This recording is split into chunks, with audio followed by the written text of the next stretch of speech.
Préparation et stockage de semences de niébé. La semence représente la base de l'agriculture.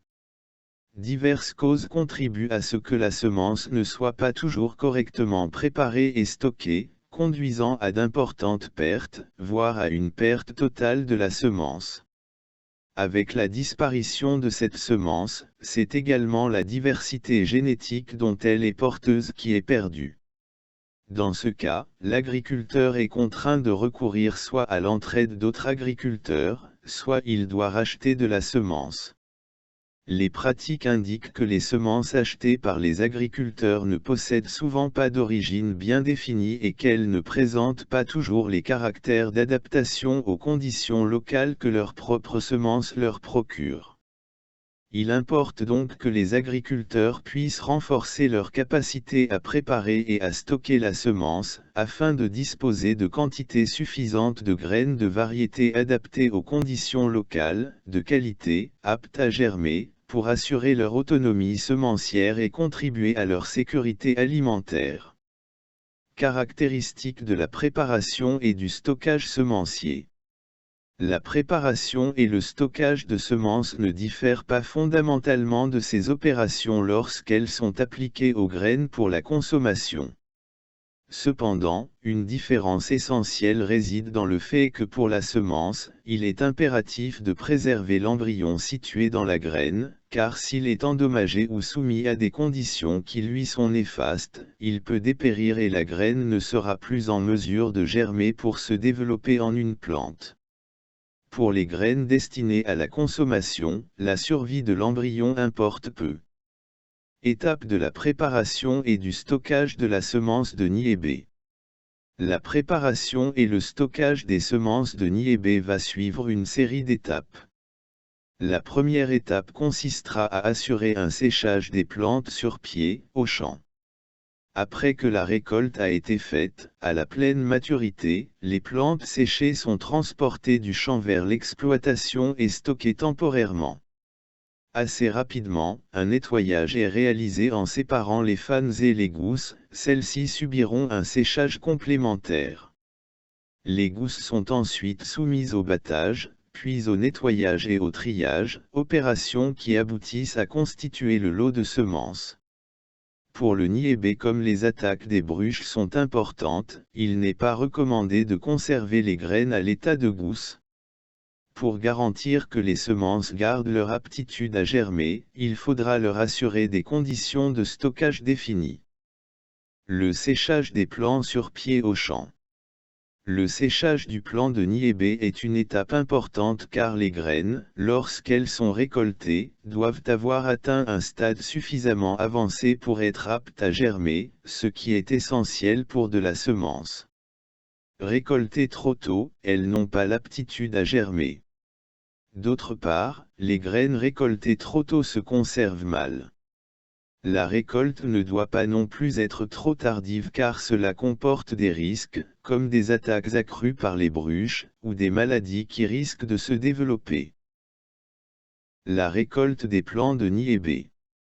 La décision de récolte va dépendre de plusieurs facteurs, comme l'état de maturité des graines, les conditions climatiques, la disponibilité du matériel de récolte et de transport, la disponibilité de la main-d'œuvre, les risques d'attaque par des ravageurs ou des maladies, et d'autres encore. Pour le niébé, les signes de maturité se manifestent par un jaunissement et un dessèchement du feuillage. Si la récolte se fait en une fois, elle se fera lorsque 95% des gousses sont sèches et jaune-brun.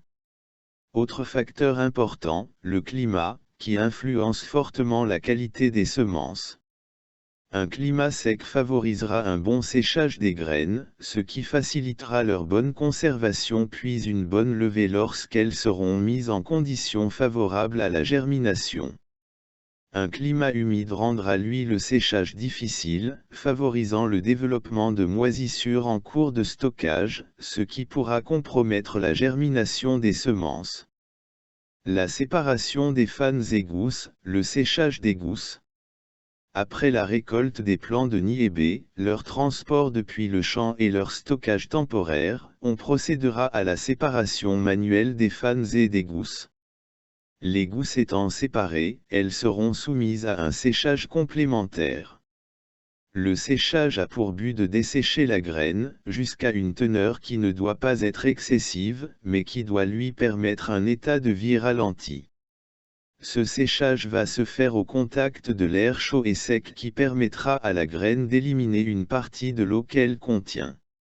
En Mauritanie, à la condition de faire coïncider la récolte avec la saison sèche, les conditions permettent de réaliser un séchage naturel des gousses. Toutefois, pour le niébé, il faut veiller à ce que la température de séchage des semences ne dépasse pas 35 degrés centigrades, sinon la semence risque de perdre son aptitude à germer. En pratique, le séchage se fait en étalant les gousses sur une aire de séchage, qui peut être une surface cimentée, des nattes ou des bâches en plastique disposées au sol, de préférence dans un endroit bien aéré et ombragé. Le battage des gousses. Le battage vise à dissocier les graines de la gousse. Il peut être effectué manuellement, par un léger battage au fléau ou au bâton afin de ne pas endommager les semences. Le battage mécanique avec des batteuses est également possible, en s'assurant que les graines ne soient pas endommagées pendant l'opération. Le nettoyage, triage et calibrage des semences. Le battage conduit à l'obtention d'un mélange de graines et de fragments de gousse. Un nettoyage permettra de séparer les matières étrangères telles que les pierres, les graines brisées et autres débris végétaux comme les fragments de gousse. Le nettoyage est souvent effectué manuellement par vannage.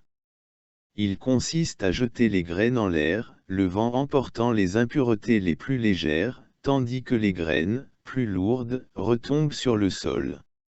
Le vannage peut être complété par un tamisage, les graines étant retenues par le tamis, et les petites impuretés passant à travers. La taille des mailles du tamis varie en fonction de la taille des graines à nettoyer. Un tri manuel permet d'éliminer les graines endommagées par les insectes, les graines avariées ou moisies. Le nettoyage et le triage peuvent également être réalisés à l'aide d'un tarare, manuel ou mécanique. Il combine un tamis sur lequel on adapte une grille correspondant au diamètre des semences, avec une soufflerie qui effectue le tri entre les éléments lourds et légers. Un calibrage des semences peut être effectué, consistant à séparer les semences selon leur diamètre. On peut le réaliser manuellement ou mécaniquement, avec des tamis de mailles de différentes dimensions. Le stockage des semences. La conservation des semences préparées s'effectuera dans des récipients, adaptés à la quantité de semences à stocker. Il pourra s'agir, pour de petites quantités de semences, de calebasses, de bocaux, de pots en terre cuite, de bouteilles en verre ou en plastique, propres et sèches. Pour des lots plus importants, le stockage peut être effectué dans des sacs à riz ou des sacs de toile naturelle comme le jute, en bidon en plastique, en fût de matière plastique ou métallique, en silo. Les récipients utilisés pour le stockage seront bien obturés. Des sacs hermétiques spéciaux, connus sous le nom de sacs, PIX, à triple couche, permettent de limiter les attaques des bruches en les privant d'air. Dans le cas d'une conservation en sac, il est recommandé de poser les sacs sur des palettes en bois, pour éviter le contact des semences avec l'humidité du sol et les termites. Comme le niébé est fortement attaqué par les bruches, l'application de traitements de protection des graines est vivement recommandée.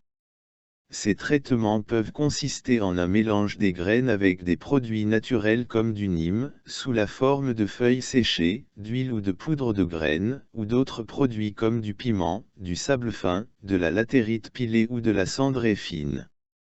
Des traitements chimiques sont également envisageables, en prenant les précautions nécessaires lors de la manipulation de ces produits dangereux pour la santé, notamment le port de masques et de gants. Il ne faut pas non plus oublier que ces graines traitées avec des produits chimiques ne conviennent plus pour la consommation. Enfin, en assurant de bonnes conditions de stockage aux semences de niébé, on peut espérer maintenir leur faculté à germer durant 2 ans. Cette vidéo a été réalisée dans le cadre du programme de coopération entre la République islamique de Mauritanie et l'Union européenne, pour le renforcement institutionnel en Mauritanie vers la résilience agricole et pastorale, le RIMRAP, et en particulier sa composante recherche et formation, soutenue financièrement par la GIZ et mise en œuvre par AFC.